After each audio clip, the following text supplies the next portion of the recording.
Joining me now ahead of his APFC debut, one half of this Sunday's main event, Dillion the Dominator Cox. How are you feeling, my man? Championship gold is on the line in 6 days' time. Feeling good, feeling confident. So I wanted to talk to you about how this one came to be. Obviously, there's been a good lead up to it. Everyone's excited for this fight, but how did this one come to be on your end?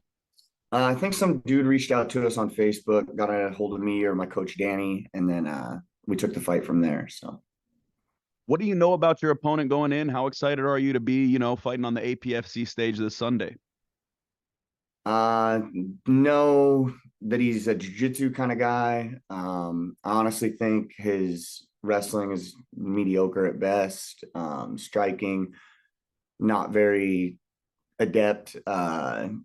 Yeah, I'm pretty confident skill level wise heading into this. Plus, they gave us 10 weeks. They gave us plenty of time. So, yeah. Do you feel like your high level experience really gives you an advantage in this fight? You fought so many tough guys time and time again. You're going in with I've a pretty been competing at substantial. a high level since I was a kid, too, though. Like, I've been doing this shit since I was probably fucking 6 years old, man, competing at the AAU state wrestling tournament, then the high school state wrestling tournament, then the college national tournament, and then the Victory Fighting Championships on UFC Fight Pass, then Tough Enough. Like, I've competed at a high level my whole career. So, LFA, CFFC, I've done it. So, It's safe to say you're anticipating to go in there, take your experiences from before, put the best of you together, and come out with a win. Is there a part of you that is saying, hey, I want it to go one way or another? Or are you just going to take it as it comes in that cage? I'm going to take it as it comes. But if I could have it go one way, I would like to finish him in dominating fashion on the feet.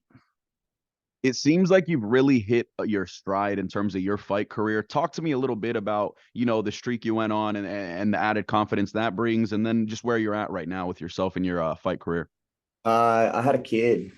I had a daughter, and my daughter made me see things kind of through like a different perspective or a different lens, and it really put life in a different perspective. And yeah, it's changed my whole life. So What would it mean to go home, with that championship belt, have it for your daughter, have it for the family back at home, and, to go home with a major title on Fight Pass and keep that streak going?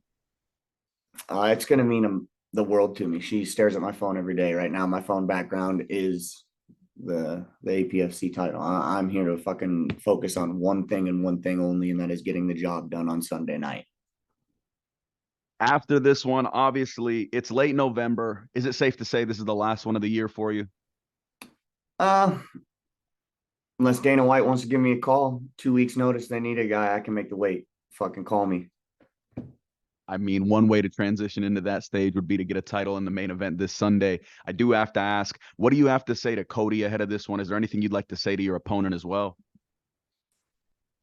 Cody doesn't seem like the disrespectful type, so this is all business, man. It's just two dudes going in there looking to fucking finish the fight, and best man comes out on top, and that's going to be me on Sunday night. So Is there anything that's led to the way that you fight? You're a really gritty guy, and obviously it's easy to say, oh, he's a grizzled vet, but it's a little bit different. There, you're always there in the toughest situations. You're always fighting to find your way to come out on top in the end. What puts that amount of heart and courage into you to be able to fight with everything on the line, regardless of what situation you're in? I think it comes from the way that I was brought up as a kid. Like we just kind of grew up kind of rough. Our parents didn't have a lot of money. We ate spaghetti probably like 5 nights out of the week, 99-cent noodles, 99-cent, you know, ragu sauce. So the we just grew up real tough, me and my brother, and that's just kind of made me into who I am. So What would it mean for you to go home, not only with the championship, extending the streak, keeping this, this record going where we're at right now, going home to the family and really being able to kind of take in the holidays after a massive, massive last stretch for yourself? that's the number one goal. I mean, is to go enjoy the holidays after this. So I would like to have at least a couple of weeks here where I can go through Christmas and at least Thanksgiving with my family, and with the title, that would be very nice. So, It's safe to say you mentioned it before, the UFC is on your mind. How ready do you feel to make that jump to be on the big stage and to be fighting with the best of the best right now? I feel like I'm only progressing further. I'm only 28. Like I'm not super into my prime yet. I think I'm starting to hit my stride like right now. And I think I can compete with anybody on any given night. I think I'm that good. I believe in myself that much that it doesn't matter who you put me against. I'm gonna rise to the occasion when the lights are the brightest. So And finally, in closing, what would you say to the Fight Pass audience as to why they should be tuned into APFC 9, why they should be tuned into Dillion the Dominator Cox in our main event? because I'm either about to be your favorite flyweight fighter or I'm gonna be your most hated flyweight fighter. That's why you should tune in. You're either gonna love me or you're gonna hate me.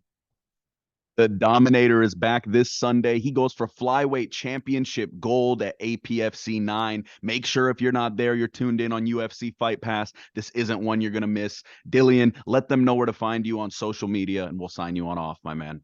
Check me out at Dominator 125 on Instagram. Dylan Cox MMA, I believe, on Twitter, and then you can check me out on Facebook as well. So, Dillion, thank you so much, man. Best of luck this coming weekend, and hopefully we're speaking to a victorious Dominator on the flip side.